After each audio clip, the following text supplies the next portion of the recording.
Yo, what's going on, guys? So in this video, I'm going over some volume and imbalances stuff, and I totally forgot to say this is not financial advice. I'm not a financial advisor. Blah blah blah. You get the deal. All right. So I am going to be going over volume and imbalances. Okay. And what a volume imbalance is this. If I go right here, let's say we get a candle with a wick. Okay. Let's say this is the wick. This is a very very ugly wick. It's on like the left side of the candle. I'm not sure why. If we get a candle that opens. Okay, opens and it does not overlap this close of this candle. So let's say these are two red candles. This part right here is a volume imbalance where these two wicks overlap. Okay, so this is the volume imbalance part. And again, it's only when the bodies do not overlap. So if we look right here, you can see. I'm going to show you my execution based off of them. And this is paper trading. Okay, I did my real trades earlier this day, so this is only demo. But like right here, okay, do you see how I saw this volume imbalance? And my thought was, look right here, right? This is my thought. I saw in the higher time frame, we were not in discount, okay? So I thought we were going to go to discount. So my reasoning was, okay, because we're in a higher time frame, because it was an old fair value gap right here, we kind of dumped through it. Okay, I had multiple points of influence to short. Okay, so I took this short right here. I top ticked it, right? And then what happened? I stopped out, okay, and then I relonged. Okay, why did I relong when we broke the volume balance? When we broke this volume balance, I was like, okay, we just broke it, okay? And you want to see this used as, if you do not see this used as resistance, I kind of looked at it as support in this scenario, okay? So if you look, okay, draw a fib from right here to here. Is this volume balance in premium? Yes, it is. It's above the 0.5. Again, premium is above the 0.5. Discount was below. Was there equal lows below? Yes, there was. Equal lows below. This was still a textbook short. I still would have taken it even though it failed. Okay. There's equal lows below. I saw a volume balance. Again, nothing I could do about this one. But you can see that this was a textbook short. So what happens when we get a giant green candle going back above it, okay? That means, okay, also if you look, there's also a trend line here too. That means as soon as you get a volume candle going above it, you now want to see this hold as support. So it's kind of like an inverse fair value gap or SIBI or BISI, okay? Like when you go below a fair value gap, if you go below a bullish fair value gap, you now want to see it used as resistance, just like the support turns into resistance idea, right? So same kind of idea. I saw we blew past this volume balance. I stopped out and I relonged. And the reason why I relonged is because my stop at this point, as soon as you break above, it's kind of like an ICT breakout trade where if we close back under the volume balance, that means we're probably going lower. So to me, relonging, the stop was still tight enough to where I could relong because my stop would just be back under the volume balance. Okay.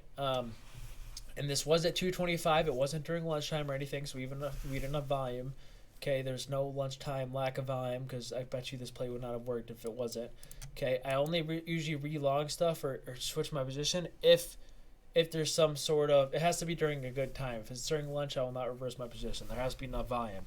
But I saw this volume coming in this candle. Okay, I don't have volume on my chart obviously, but I saw how we ripped back above this. Okay, so now what do you want to see this used as support? And I kind of I relonged it. Okay, so this is what a volume balance is. Okay, and if I go on the daily, I love looking for volume imbalances on the daily because usually they're a draw. Okay, and I'm going to show you DXY as an example. Okay, look, there's a volume balance here and there's a volume balance here. So when you get to one of these, you see, okay, are we going to bounce off this? And you can see we bounce off this perfectly. Once you see it start bouncing off this, what does that mean? That means you should go up and hit liquidity, okay? So my target is right here right now, right? As long as we hold above this, my target is right there. And if you think about it, ICT says, okay, you do not want 3 PD rays broken through or else the play is probably done. So this is a PD ray, this order block. This is a PD array, this volume imbalance. This is a PD array, this fair value gap. So this is 3 right here. So you want to see all 3 of these hold, right? This is the 4th PD array. So would I want to see this volume balance retrace to? Absolutely not, okay? And if it is, we're probably going to go and hit, I'm assuming this low maybe. But yeah, I do not want to see this volume imbalance retrace to, because this is 3 PD rays. So when I'm on the daily and ES, I always look for them. This doesn't count because there's no volume. Okay, but like right here, right? There's a volume imbalance here. Okay. There's a volume imbalance here. And what you do with these volume balances is you draw them out and you look for smaller time frame setups on them. Okay, especially in the daily. So we had a volume balance here, and we have one here as well. So like in the smaller time frame, I'm gonna have these drawn out.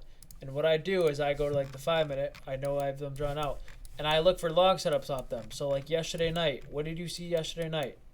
We broke through this volume imbalance, okay, and you start to see, okay, well, will we get a long setup off this? You see, we finally get a long setup, like right here, this rip, okay. I'm sure there's a smaller time frame entry somewhere here, but if you see us holding this volume balance as support, okay, when it was users resistance, okay, that means that the bias is probably bullish. And it's the same thing with new week and new day opening gaps, which I'll do a video on.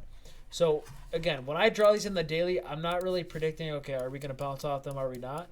All I'm doing is I'm drawing them in the daily, and I'm going to go to the smaller time frame and see how we react to them. So like in this case here, I go to the smaller time frame, okay, and I see we're above this volume balance now, and now I see maybe we are bullish. Okay, if I go to my play this morning, I took one play today in my real account. Actually, I took two, but we don't talk about that. I took one play in my real account this morning. It was right here. So I saw this trend line. I saw us break above it. I saw us. This was a market structure shift. It was also a 5 minute fair value gap, just like right here. But if you look closely in the 1 minute, what do you notice? There's a tiny 1 minute volume balance. So I treat this. You treat it like a fair value gap. Okay, you look to see if is it a discount. Okay, so we draw the frame from low to high. Is it a discount? It is, sure is. So I'll treat this like a fair value gap. It's just a tighter kind of entry. And again, these count as a PD array. So if you see a volume imbalance, a fair value gap, and order block, okay, that's 3 PD arrays. You want at least one of them to hold. If you see a volume imbalance, order block, and fair value gap, oftentimes the volume imbalance, if that's the third one broken through, we will usually dump. Okay. Another thing I want to say, it's if you're seeing barcoding candles like this, don't worry about the volume balance. It has to make sense with the kind of the move and what's happening. So if we get a ton of volume coming in and we do create a volume balance, then yes, I would use that volume imbalance. Okay, like at open, I always use volume imbalances from open. Okay, there's enough volume to support them. We have look this one right here.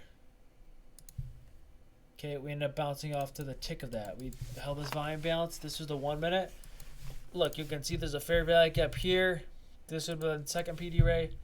And there's a order block down here, okay? So you want to see all these hold. Okay, you would not want to see a retracement back to this fair value gap. Why? Because that means three PD rays would be broken, right? So again, treat a volume balance like a fair value gap on the daily or whatever. Draw it, look for a reaction from it. That's kind of what I use them for. Again, on the smaller time frame, I just treat them as fair value gaps, and I just treat it as another PD array. So let's say there's not a fair value gap, but you see a market structure shift, you see buy side liquidity above, then maybe you could use a volume balance as an entry instead of just a fair value gap, you know. So like even like right here, okay, there's a tiny volume balance right here. Look how much we just hold up on this, right? So we just hold this volume balance the whole time.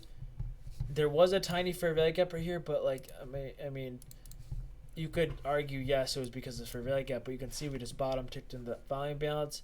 We have the fair value gap, and we have an order block right here, which is this red candle before this up move, right? So all those, with everything I've said, take that all into account. Again, daily ones, just draw on the daily. Go to the lower time frame, see if you see a reaction from them. Same as like the new day opening gap or new week opening gap, which I will make a video on. But yeah, that's about it for volume imbalances for me. Just treat them like fair value gaps in the smaller time frame. Bigger time frame, treat them as POIs. Look for reactions off them, right? So again, hope you guys enjoyed this video. Let me know if you have any questions. And other than that, be safe. Peace.